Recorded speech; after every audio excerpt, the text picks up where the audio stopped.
recording this event so that the folks who are not able to join us live tonight will be able to view at a later date. And so therefore, if you would like to not be appearing in this video, I would ask that you turn off your screen during the recording time.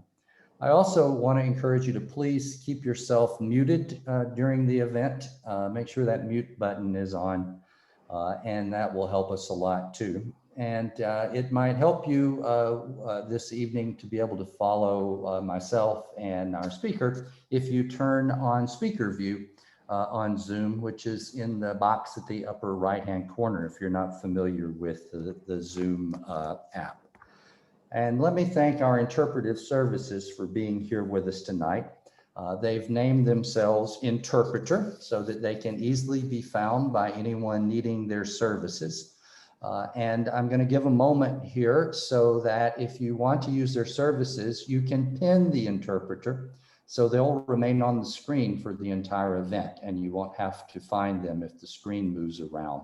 You can do this by just hovering over the interpreter's video. You click on the three dots there and you select pin and they will stay on for the entire event.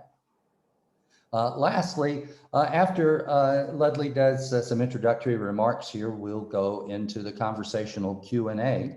A number of you sent questions to the office in advance, and I certainly want to use those as part of our conversation. But if time allows, we also want to take additional questions from you. You're going to do that by going to the chat feature, and that's at the bottom of the page. Just type your question in, and I'll try to get to those as well. You know, SmartTALK is one of my favorite events because it gives us an opportunity to highlight our amazing alumni and to talk about how a McDaniel education, an education that's rooted in the liberal arts, has empowered our alumni to change lives. Our guest speaker tonight, Ludley Howard from the class of '84, he knows a thing or two about changing lives. In fact, for him, changing lives isn't just a job, it is a passion and a mission that he strives to fulfill every single day in his career. Ludley graduated from McDaniel College, formerly Western Maryland College, with a bachelor's degree in psychology. And in 1990, he received his Master of Social Work degree from Smith College in Northampton, Massachusetts. As a student at McDaniel, Ludley was incredibly involved in various college activities, such as the Minority Student Association, in which he served as the vice president, the College Activities Planning Board, CAP, and he served there as the film chair, a member of the Feminist Coalition, the Green Key Society, resident assistant, founding member of Sigma Phi Epsilon fraternity, and the Interfraternity Council president, a member of the track and field team in which he placed third in the 100 meters and fourth in the 200 during the 1984 MAC championships. And Ludley was also, not surprisingly, the recipient of the 1984 Alumni Citizenship Award. Today, Ludley's a licensed clinical social worker in Maryland, DC, and Pennsylvania with over 26 years of experience and expertise working with adolescents and adults in a variety of settings, including residential and community-based programs.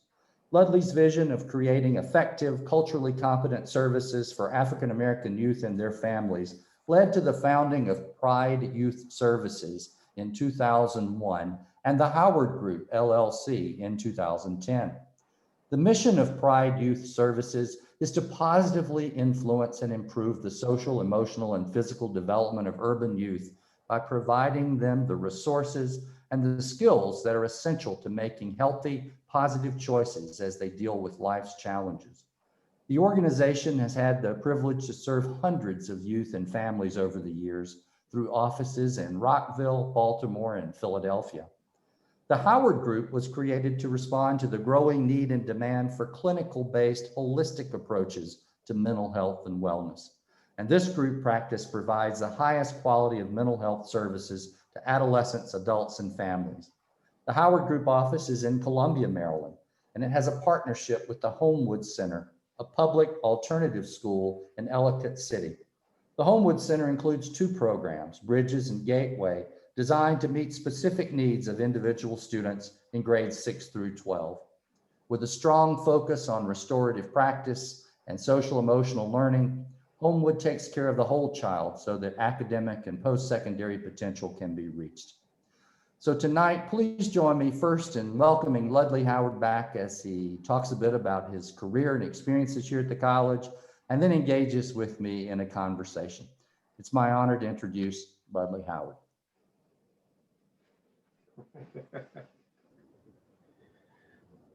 Good evening, everyone. First of all, I want to thank President Casey and his team for inviting me to today's SmartTALK. I am honored and totally humbled to be a part of this event this evening. So I want to thank you for that. I also want to acknowledge my lovely wife, Deborah, who's out there somewhere, as well as my daughter, Madison, who's also somewhere in the audience. And as I just look around this Zoom thing, it's just good to see some old, or I should say, familiar faces that I haven't seen in a while. So I also want to thank you for being here this evening to support me. What I would like to do is I was told that it would be good to kind of talk a little bit about my career path since leaving McDaniel College, and a little bit in terms of how my experiences at McDaniel kind of shaped my career path, as well as myself as an individual in terms of being at McDaniel, formerly Western Maryland College. To start off, I'm born and raised in Springfield, Massachusetts, and very much have my family there today.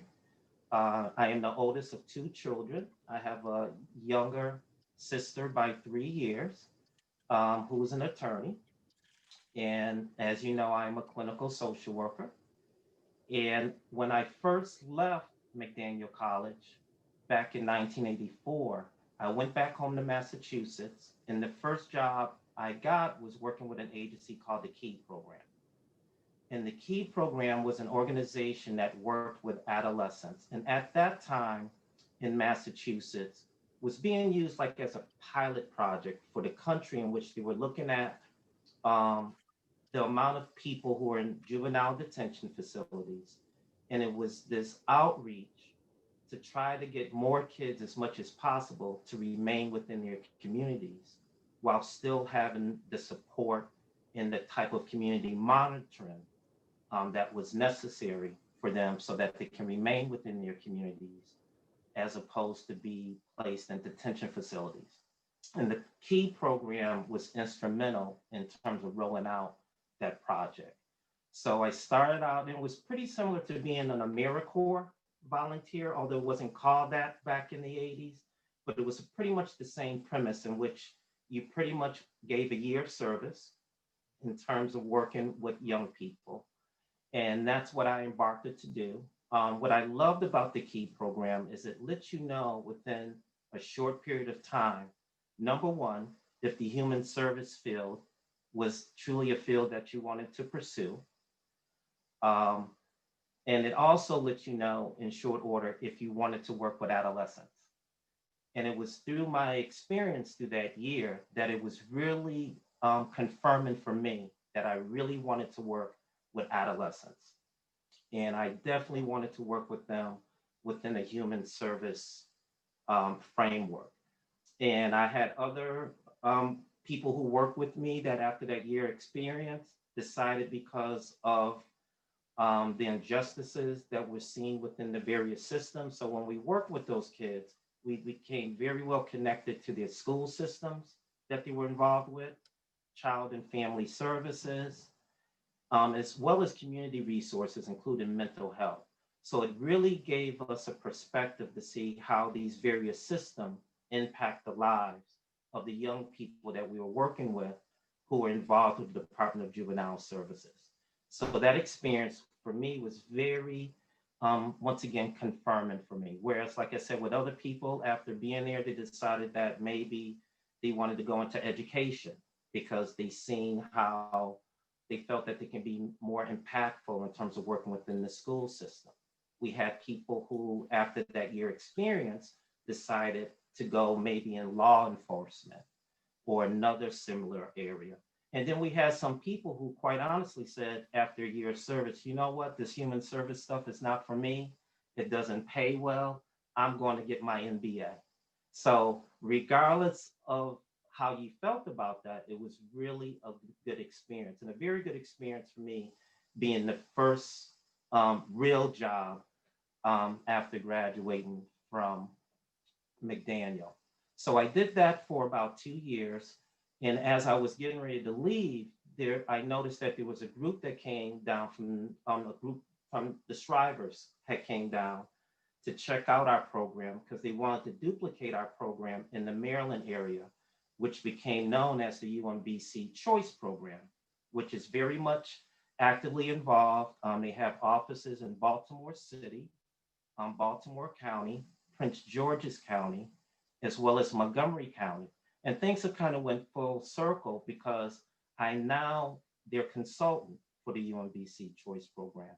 So for anybody in the audience who might be graduating seniors, if you really want a year of service, I strongly suggest looking at UMBC Choice Programs as part of their AmeriCorps program, because I think once again, it gives you an opportunity to work with adolescents, particularly adolescents who come from urban environments, and would really give you firsthand knowledge in terms of what it's like to work with that particular population. So after I finished at the Key program, I went in and I became a state social worker, which allowed me to do a lot of case management. And once again, I was able to be part of the adolescent unit. So I worked specifically with adolescents.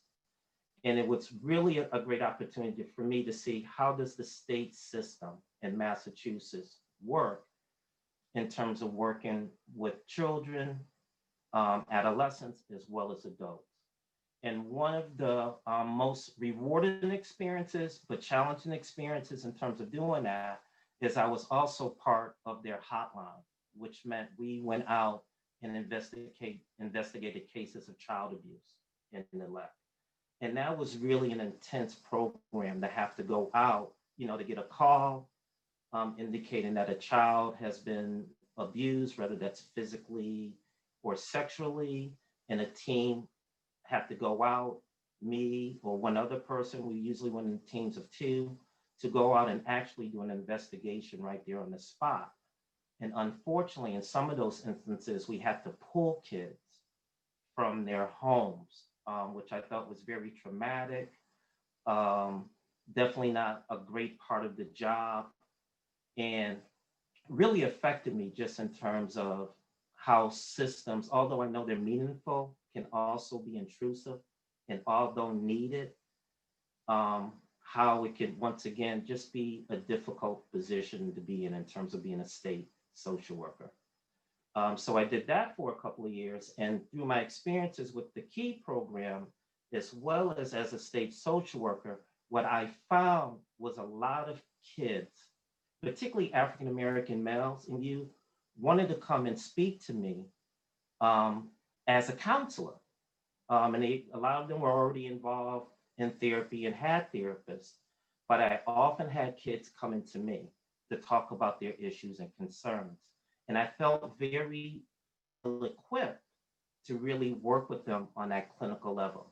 So as a result of my experiences there, I decided to go to grad school.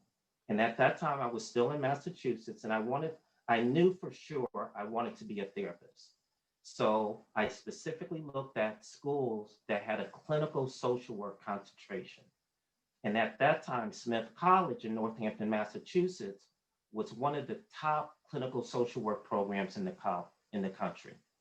And although Smith College is a women's college, their graduate programs at that time, and even still today, were open to males. So I applied, got accepted, and started at Smith College in 1988. It was an intensive program. I highly recommend it for anybody who specifically want to go into clinical social work. And what I liked about the Smith College model is that for 3 summers, you were physically on the campus, getting your studies, getting your classes in. So we covered in 10 weeks with many social work programs covered in a semester. So it was very intensive in that way. But what I really liked about Smith is that for 2 years, you did almost a year-long full-time placement anywhere across the country, in which it really helped you to hone in, develop, and refine your clinical social work skills. So once again, for my first year, I was placed at Child and Family Services in Hartford, Connecticut, in which I did work with work with adults. That was my first time working with adults. And then for my second year placement, I was placed in Philadelphia, in which I worked at Pennsylvania Hospital. And at Pennsylvania Hospital, it was known to be, I worked on their substance abuse unit. So I really got to learn about substance abuse. But what was really unique about this placement is that on their substance abuse unit, they typically worked with well-to-do people. So the type of clients that were involved in that particular substance abuse programs were judges, airplane pilots, doctors. In fact, if some of you guys might remember, it was during that time I was there that Marion Barry got involved in all that stuff in DC. And they looked at our unit as one of the places where he might go to receive substance abuse treatment. He didn't end up coming to the Strecker unit, but it was one of the places that they were looking at in terms of having him come in for substance abuse treatment. So I did that. That was my second year placement at Smith. Once again, loved the experience. After Smith, I really wanted to come back to the Maryland area. So I did do that. So I came back to the Maryland area with my MSW degree in hand. And the first job I had in terms of using my degree was working with the GUIDE program, which basically I ran their group homes. So I was able to once again work within a group home setting. Once again, in that situation, working with adolescents. I did that for a couple of years and then worked at another agency called Chestnut Lodge Hospital. And I'm not sure if people are familiar with Chestnut Lodge Hospital, but it used to be one of the oldest psychiatric hospitals in the country. And it was based in Rockville, Maryland. And while I was there, they had groups homes for smaller children. So it was really my first opportunity to work with smaller children. So I ran that group homes for children between the ages of 6 to 12. So I did that for a period of time. And then in 2001, I decided to open up my own nonprofit organization called Pride Youth Services. And my passion, like I said, has always been working with adolescents. And unfortunately, in many of my experiences, when I tell people I work with adolescents, people are like, adolescents? Why are you working with adolescents? You know, you should really be working with children, like, you know, elementary and middle school, while you still have a chance to quote unquote save them. So by the time a kid gets into high school, it's almost too late. And I really used to take offense and still do to this day that, what do you mean it's too late if someone's 15, 16, 17 years old? You know, to me, adolescence is a great time because kids are at a crossroads at that point in terms of really trying to figure out who they are. How do I see myself? How do people see me? And what I like about adolescents is they are very much true to themselves. They're passionate about their friendships and what they care about. They are very transparent in terms of how they feel and don't mind verbalizing that to people. And I really enjoy that. I really enjoy that sense of genuineness in terms of working with kids. So I wanted to start my own program. And at that time, I was still working in Montgomery County. And I really felt that although people were very well intentioned, I really felt that they lacked in many ways the cultural competence to work with African American youth, particularly African American men. So I wanted to create a program or an agency in which our cultural competence were working with African American youth and their families. And I really made no bones about that because I felt that the service was needed in terms of working with that population, particularly at the high school age. And I started out very small and gradually expanded to now today, where I have an office in Rockville. 2 years ago, we opened up an office in Baltimore. And for the past 4 years, we've had an office in Philadelphia. And I really like working with our most challenging youth. So many of our programs in Baltimore, we work in collaboration with students who currently attend Frederick Douglass High School, Forest Park High School, Patterson Park High School, and Reginald F. Lewis. And then the two schools that we work with in Philadelphia are John Bartram and Merle Dobbins. And if you were to look into those schools, they're usually in urban areas where there's such a limited amount of resources. And many of these kids come from environments that I think speaks volume to their resiliency in terms of being able to overcome the struggles that they face on a daily basis.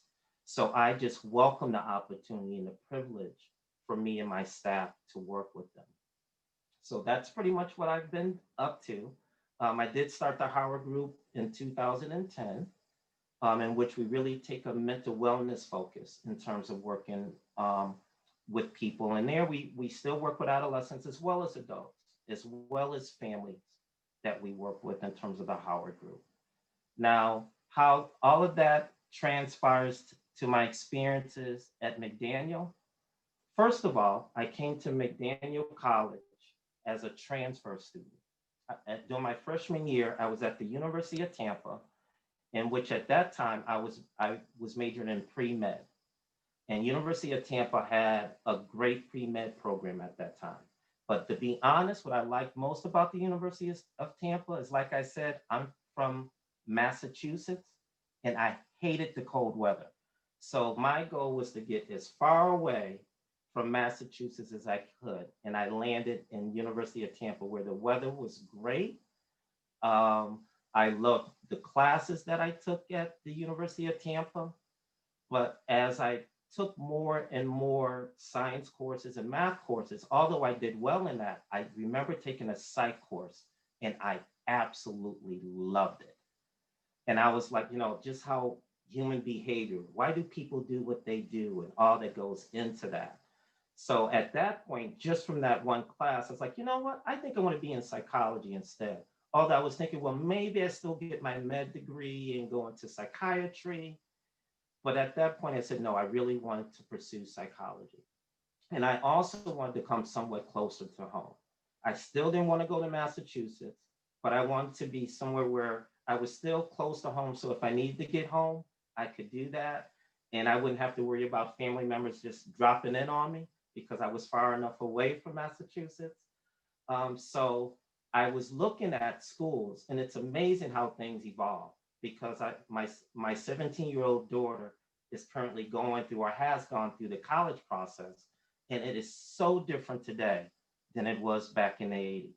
So what I had to rely on, and many of you guys might remember, but how we decided what colleges we went to is they had this huge book called the Barron's Book of College Profiles.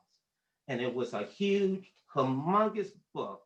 But within that book, it had all the various colleges, how competitive they were, where they were located, what the tuition was like, what student life was like in terms of percentage of minorities. And they also had a good psych program. So I'm flipping through and I said, okay, at that point, Western Maryland College. So I said, well, let's arrange a visit. So we tried to arrange one visit. And once again, Massachusetts being what it is, we got caught in a major storm. So we had to turn around and come back. So when I came to Western Maryland College or McDaniel, I came sight unseen. Now, one of the things I learned about McDaniel is at University of Tampa, it was about the same amount of students, about 22,000 to 2,200 students. The percentage of minorities was around 8%, which meant there was enough people of color to be comfortable. So when I arrived at McDaniel College, I'm kind of like, first of all, driving into McDaniel, and Route 40 is much different today than it was back in the early 80s. So I imagine I'm driving down 40 and we see all these cornfields and nothing but farms and the sweet smell of manure. And I started to think, oh my God, what have I gotten myself into? So, but I'm transferring there. So leaving wasn't an option. So we eventually get to the campus, gorgeous campus, start to walk around, starting to run into various people, but I didn't see a whole lot of people who look like me. So I'm thinking, okay, 8 to 10%, I'm walking around, I'm pretty good at math, but I didn't see a lot of people who look like me. So shortly after getting there, I remember running into Hugh Dawkins. Hey, yeah, I remember. And at that point, I think you were the register there at that time. So I remember going to Hugh or seeing them, because it's a very small campus and we get to interact with everybody, which is one of the things I liked about McDaniel. And I said, Dr. Dawkins, can I ask you a question? I said, I'm walking around and I understand that according to the Barron Book of College Profiles, that McDaniel has about an 8% minority student population. And I don't seem to see that here. And Hugh, in all of his glory, he said, well, you know what? We count Jewish students as part of our minority. And I said, Jewish students? That's part of how, so I said, okay, so out of the 8% of minority students, maybe 0.5% are African American. So that was one of my memories in terms of being there at Western Maryland, in terms of the shock. But although it was a shock, I still felt for the most part, I was comfortable being there as a student of color.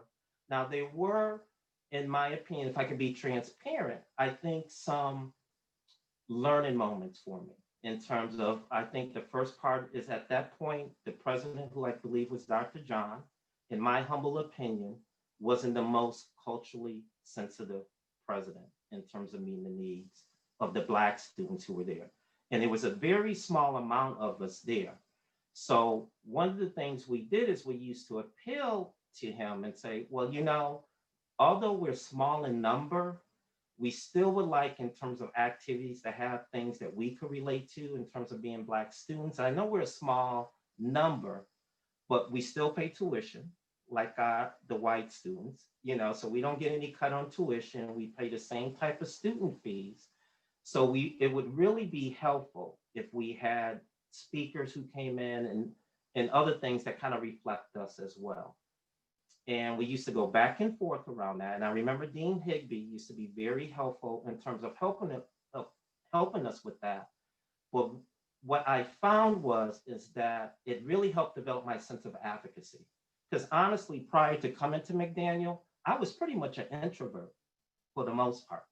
So by being on that small campus and wanting to advocate, despite the challenges I had as a Black student, it also gave us the opportunity to really advocate to get our needs met.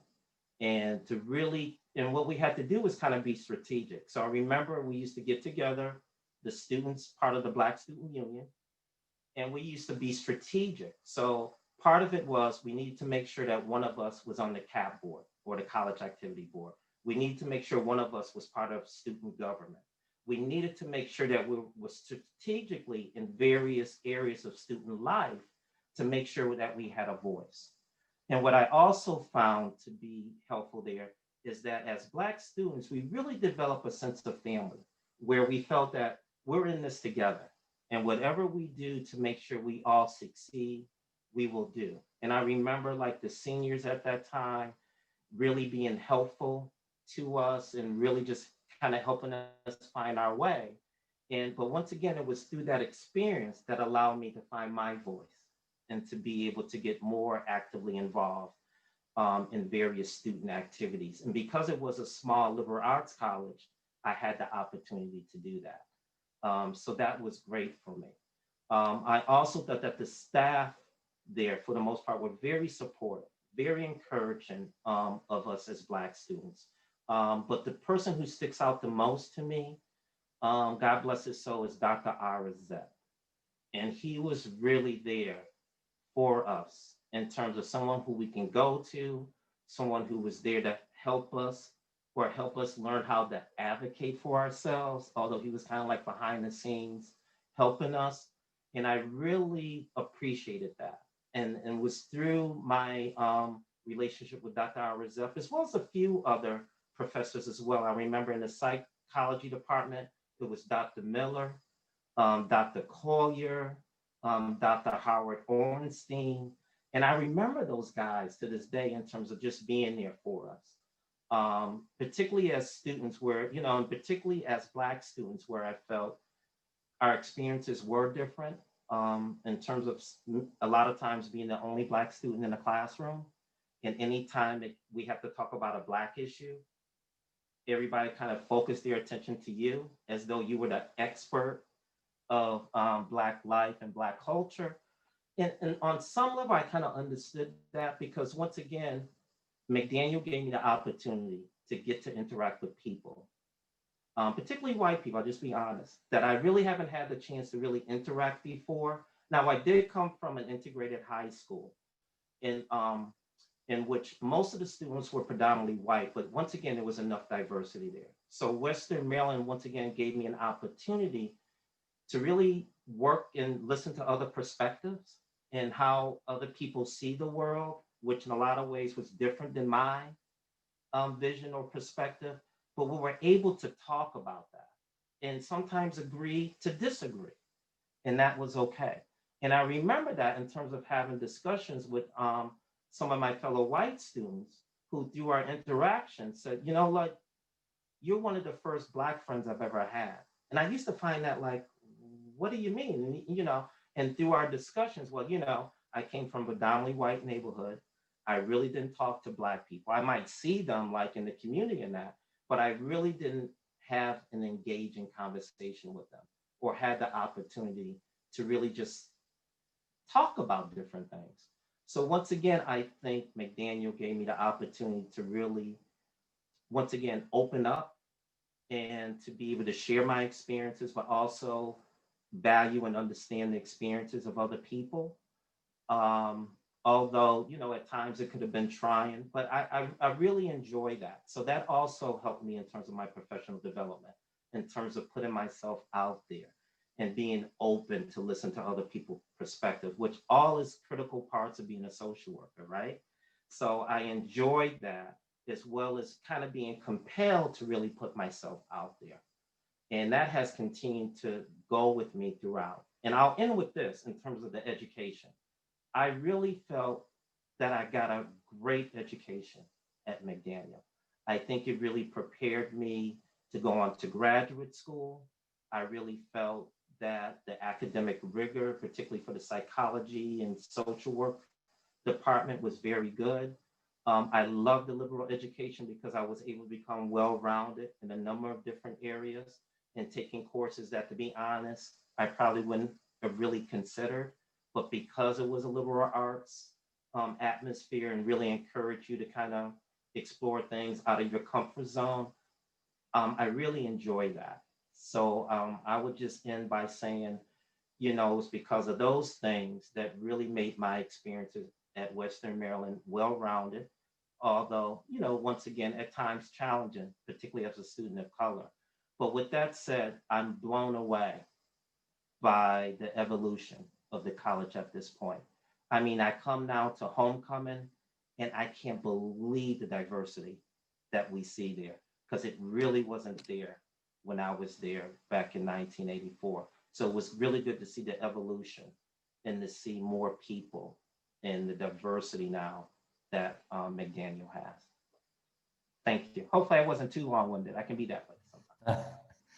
Ludley, you've done a great job helping us to see the evolution of your career and really appreciate your sharing that with us. You gave us insight as to that moment where you realized psychology is the field you wanted to go into. But when did you know it's young people that you want to work with? How did that come about that you figured that's where your life's calling was? Well, I think part of it was for me is that I could relate to them. So although I wasn't similar in age, I think we all shared similar experiences in terms of that. And I always felt that a lot of people, particularly within the field, just through my own observations, really didn't want to do the work with adolescents. You know, that it was really a population that they prefer not to work with. You know, like I said, they would rather work with smaller children or adults. So I really just love their spirit. Um, I love their grit. Um, and even to this day, although I work with them not as much as I used to because of my staff now works with them, I still go sit in on groups just to make sure I have a sense of the pulse of what's going on, try to keep up with the latest lingo as much as I can. Um, so that's really been a driving force for me in terms of working with young people. I just like their spirit. Tell us more about Pride Youth Services, the clients that you serve, the size of the organization, and so forth. Okay, sure, sure. When I started out with Pride Youth Services, in order to get my foot in the door, one of the things I learned is anytime you start a nonprofit, it's very important to have people behind you who support the mission, support what you do. So it was very important for me to initially develop a sound board of directors. That was very helpful in terms of helping me lay the foundation because I'm a clinical social worker, but I didn't really know much about marketing and other pieces that go into establishing a nonprofit organization. And how I got my foot in the door in terms of providing services is I know people, when you talk about what services you provide, one of the questions always comes up is what is the cost? So at that point, since I was the president, CEO, facilitator, everything, it was easier for me to say, well, you know, let me work with your kids. And and at that point, I went to the Department of Juvenile Services. And that was really my first contact in terms of establishing relationships with the community. And I went to the Department of Juvenile Services because I know at that time, and unfortunately still today, there's an overrepresentation of African American young youth involved in the juvenile system. And I wanted to try to be um, a catalyst to prevent them from graduating to the adult penal system. So I went in and I said, well, what can you use? And they said, well, we can really use programs that can really relate to our young men in terms of what they're going through. So I established various programs and worked with those young men. And then as we start to have some success, we noticed that there was also a need for females as well. So that, you know, you're doing a great job with the males, but how about the females? They also can use some help. So once again, most of our programs are geared to be group programs. So there's usually after school type programs in which we meet with kids immediately after school, or in some instances, like in Baltimore, during the school day. Because unfortunately, you have some kids that come to school for different reasons.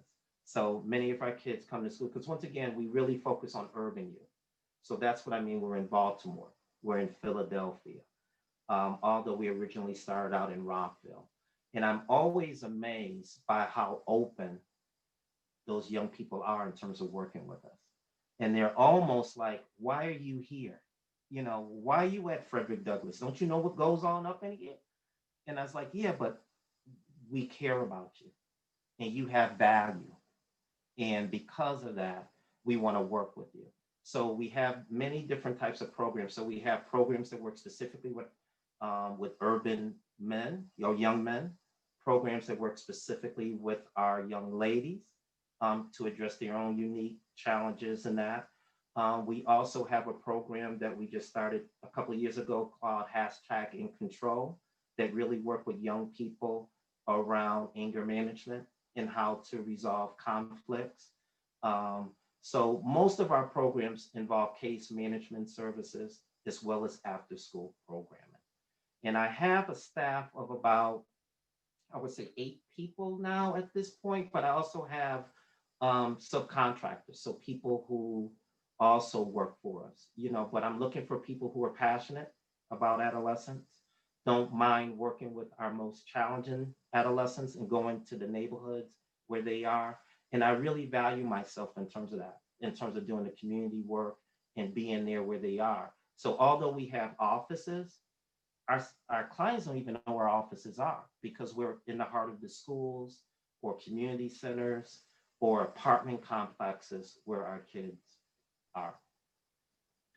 You talked earlier about the critical importance of finding people that work with you who have the cultural competencies to really address the needs of these adolescents.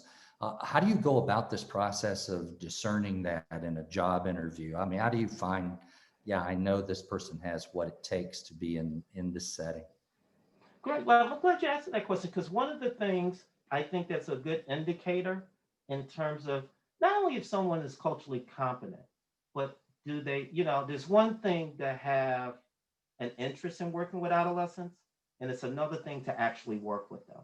So it's during the interviewing process, we do really ask people, well, why do you want to work with adolescents? Talk to me about that. Why do you particularly want to work with urban youth? Once again, the challenges that they bring on. But one of the things we do is that we have our kids interview our staff too. So before I offer anybody a position, they meet with our kids. So I might have them come in and run a group so I can see how do they interact with the kids? How do the kids interact with them? And really use them as part of our hiring process, if that makes sense. And that works out really well. But that's how I find it. And many of our staff come from the same communities that many of our kids come from, which I think helps to give credibility in some sense. And in some sense, to see that many of our staff come from the same environments that our kids do, but yet despite that, are able to overcome the various challenges and obstacles to be successful. And I think that's important as well. What would you identify as the greatest challenges and hurdles that your clientele are having to overcome?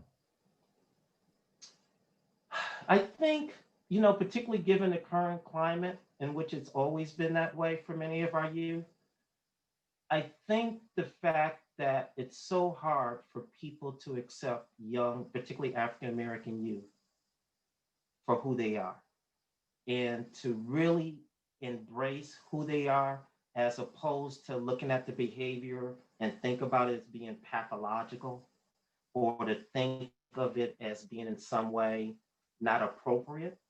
Because how do you define what's appropriate unless you come from some of the environments that some of our kids come from? So is it not being appropriate, or is it a matter of survival?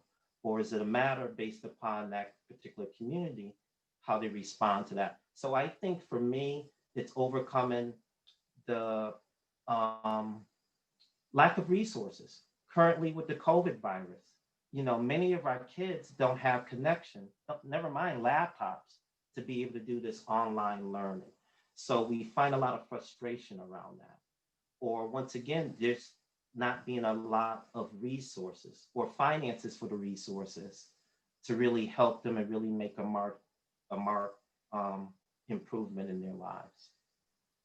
How has COVID affected your work? Well, it has affected us in terms of being virtual. Being virtual, even for me, who's very sociable, it's really hard for me to do. So I can only imagine what it's like for our kids who really do need that social interaction and that ability to be face to face. So if they have questions, they can be a more active part of the learning. I think the other thing that has been a challenge for us is we do our groups virtually, but it's not the same as being in person. Because when we're in person, and if a particular youth is having a difficult time, we can pull them aside, or we can meet with them after the group to really talk about what's going on with them. I think the other thing that has been a challenge for us with the COVID is that at many of our groups, we feed the kids because I know food is nurturing, and I know food insecurity is a major challenge with many of the kids that we work with. So when we have our groups, we have an abundance of food so that it's really enough food for them to take home. Because, I know there's other kids at home who could also benefit from having nutritious meals and that type of thing. So I think COVID, in terms of the virtual piece, particularly with teenagers, because they're social and it's about their peers and that. And I think because of COVID, it's made it much more difficult to kind of connect with them. We're still able to do it, but I think it's just more challenging because of that. Certainly, especially since this summer, along with the epidemic of coronavirus, is the epidemic of racism and racial injustice that has been manifest on the American psyche every day over the past several months. Can you talk a little bit about, in the communities that you're serving, what's happening now as this national dialogue about racial injustice is going on? What are you seeing in terms of the zeitgeist of the young people you're working with right now? Well, what we're seeing is that I think in some ways it's good because now it's raising the conscience of America in terms of the inequities and that's been going on. And what we've been able to do is try to mobilize our kids to let them know that they do have a voice. And with the Black Lives Matter movement, to talk about the importance of community involvement, which I think many of these kids perhaps didn't think much about. And I think how it helps us in terms of working with them is that it kind of sheds new light in terms of all of our programs. We really try to show the strengths of our kids, despite the social injustice that's going on. How do we still navigate that? How can we still navigate that in a way where we don't necessarily jeopardize our freedom or our lives? And once again, they're tough discussions to have because there's no easy answers to that. But I think what our kids and our families appreciate is we're willing to have those tough discussions, as we also try to keep ourselves sane and try to manage our anxiety and depression, the sense of uncertainty and all that comes with that. What are you hearing from your kids in terms of perceptions of the national election? Depends on who you ask. I think for the most part, many of our kids, some of them are still not quite old enough to vote, but they're old enough to have opinions. So we talk about, how do they think the election will impact them? And we're not talking just about at the presidential level. We're talking below that as well, because I know right now there's a race with Kwame, and I forget the person he's up against. So we had discussions about that. And who do you feel would best represent your community? And I think what's interesting is that they have a variety of opinions about that. And I think part of that is because both the candidates are Black or African American, right? One is a female, the other is a male. So once again, depending on what gender you are or whatever, you're kind of swayed one way or the other. So it's just interesting discussions that we begin to have about that in terms of with the kids, as best we can, with them in terms of the climate that we are now in and the importance of voting. How do you integrate the importance of trying to help people understand, civic duty, especially when you're working in communities that have a lot of sense that, the civic communities let them down? How do you encourage these young people to stay involved? That it's really hard to do so. I think what we do is just try as best we can to keep the conversation going. And that's what I mean by what presidential candidate do they like, even in past elections, because we hear kids say, well, even when Barack was in there, did our situation really change?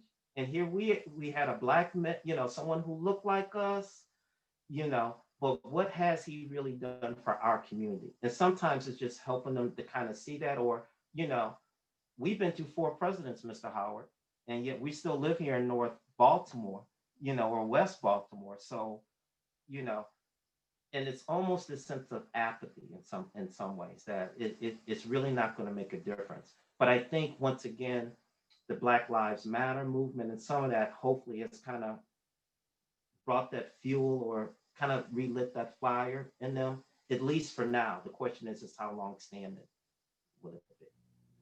I know you've had a lot of intersection with the justice system as well, and particularly, your work in trying to ensure that young people don't wind up in the justice system. If you were in charge of the justice system, particularly as it focuses on juvenile justice, what are some important changes that you think need to be made? I think that there needs to be more finances and an opportunity for particularly grassroots organizations who know these kids to be able to relate to them, to be able to go in. And I'll give you a key example of that. For a period of time, we were able to get grants to the Department of Juvenile Services because it once again depends who's in office in terms of, is it about rehabilitation or not about rehabilitation, and how much do they place a priority on that?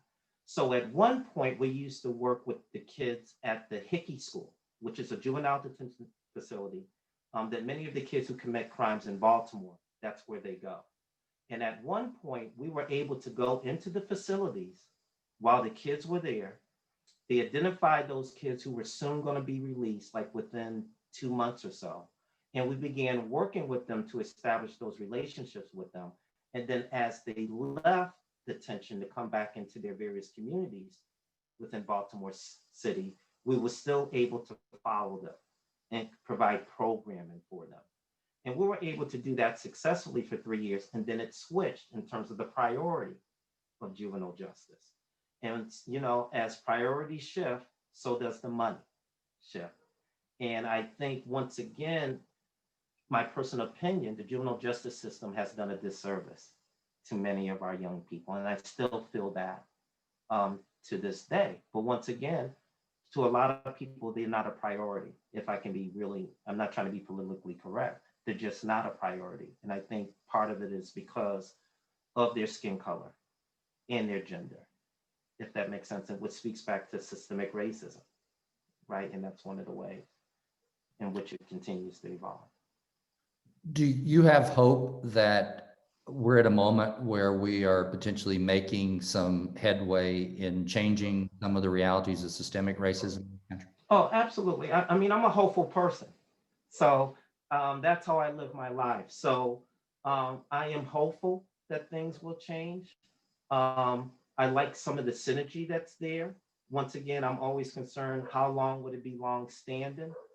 But as long as I have breath, I will continue to do whatever I can and our organization can to try to instill that sense of hope in our kids, that hopefully sooner rather than later, things can get better. But they also have a part to play in that, and kind of emphasizing that in terms of being civically engaged where they can and making, choices that will once again benefit themselves and their communities. So I'm optimistic. Well, it only takes about 30 seconds of spending time with you to see that you are, incredibly optimistic and upbeat, despite dealing with, very difficult situations with the lives of your clients and the work that you do. We have a lot of our social work majors who are on this Zoom call tonight here, and it's a very strong program here at the college. What can you give them in terms of advice, in terms of where they can look to find that kind of strength and optimism? Well, I would say to all the social work people out there is find your passion. I think the beauty about social work is there's so many ways you can get involved. So whether you want to work with adolescents or children or adults or the elderly, whether you want to be in a hospital setting or community-based or school or other type of settings, I think it's finding your call, finding your passion and pursuing that, and being open to explore different avenues or different ways of relating. And I think, to me, that's the beauty of social work, that you can go on one track, and if I'm bored with that, I want to do something else, there's many more opportunities and openings that you can go within the field. So that's one of the things I love about it. And I just think social workers are just some of the greatest people on earth. That's just my philosophy. So that's what I would tell them, to really find out what they want to do. And if they don't know, try different things to see what might be the best fit for them. As you look back at your undergraduate experience, again, particularly thinking about our students who are interested in going into social work or into psychology, what do you see as some of the key experiences you had? You talked a lot about experiential learning as being important. You know, what were some of those things you really recommend to them? And what were some things maybe you didn't do that looking back, you say, gosh, I wish I had done that? Hmm. Let me see. As I think about my experiences at McDaniel, um, I do think the experiential learning was very helpful in terms of, I remember one of the internships I had was working in a convalescent home, a nursing home. And I never really had an interest in terms of working with older adults.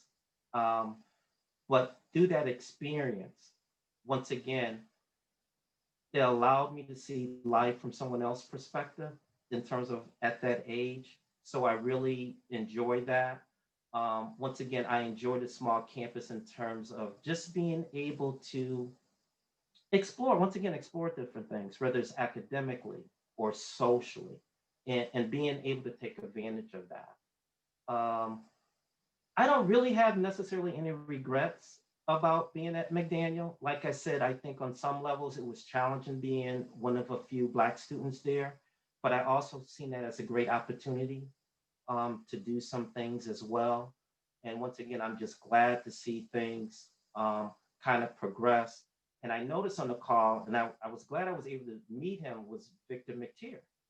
And I don't know if you guys remember, and I don't know if Victor remembers me, but one of the things I was able to do was during my senior year, I had to write a paper on whatever I wanted to. And I really said, well, who were the first Black students to graduate from McDaniel or Western Maryland? And it was Victor McTeer and Joseph Smothers.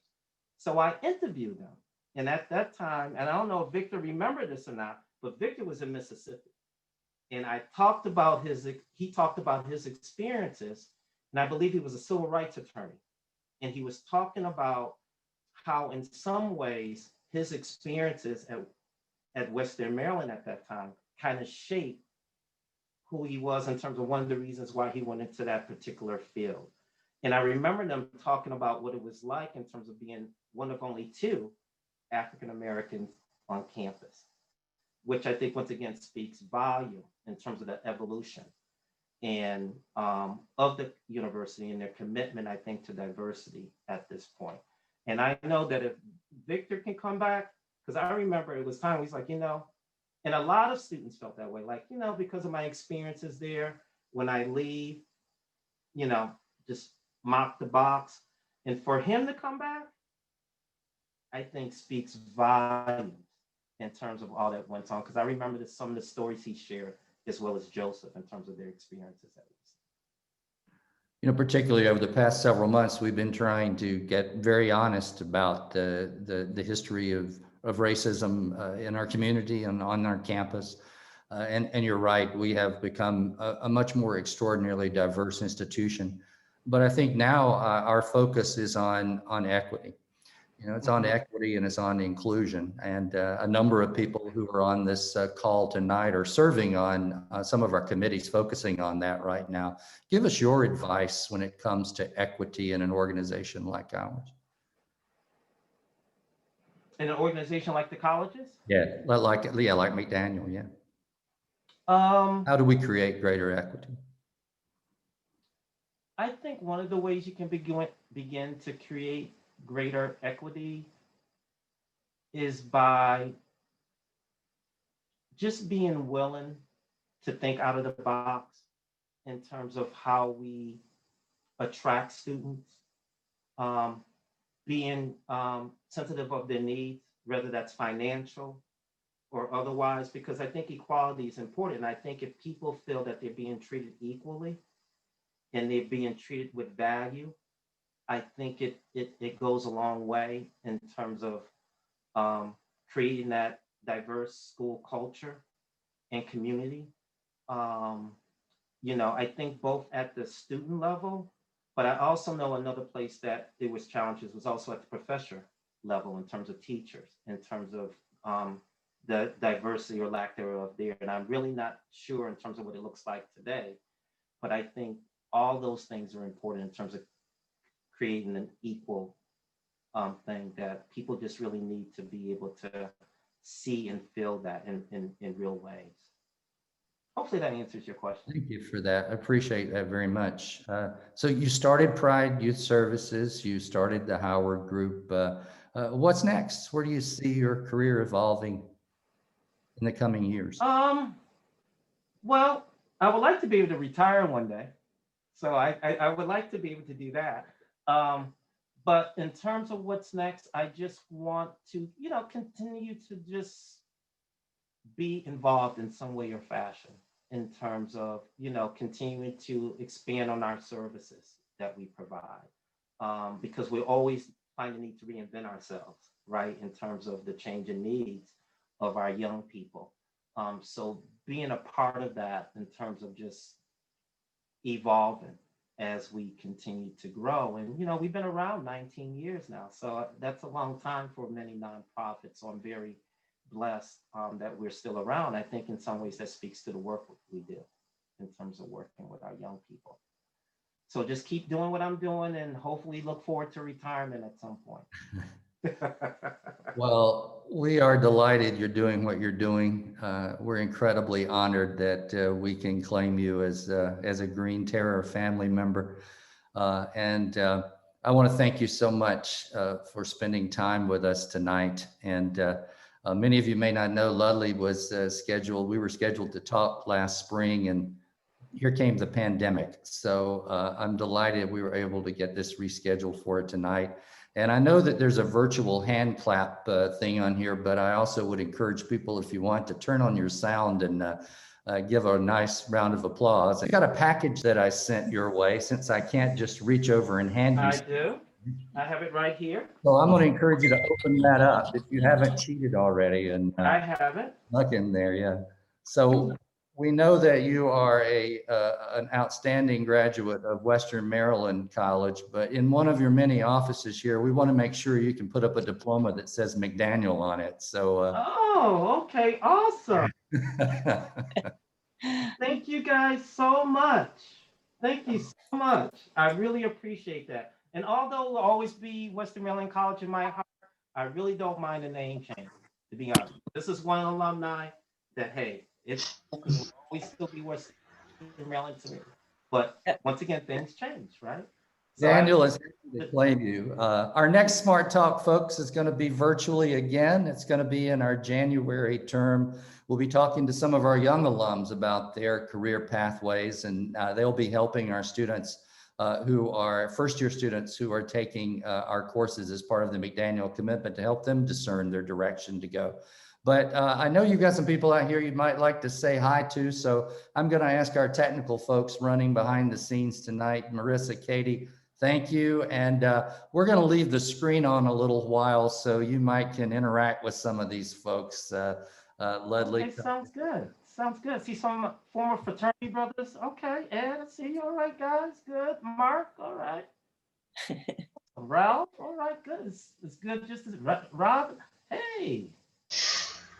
Awesome. Awesome. Hey, Carrie.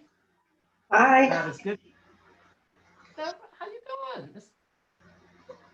Oh, wow. Awesome. Awesome. Awesome. Good to see you guys. That was Thank you great, so much for coming Ludley. So great to hear even more detail about your story. Yeah, and especially what you had to say about your time at McDaniel. Just really inspiring. Thank you. Mhm. Ludley, this is Vic McTeer.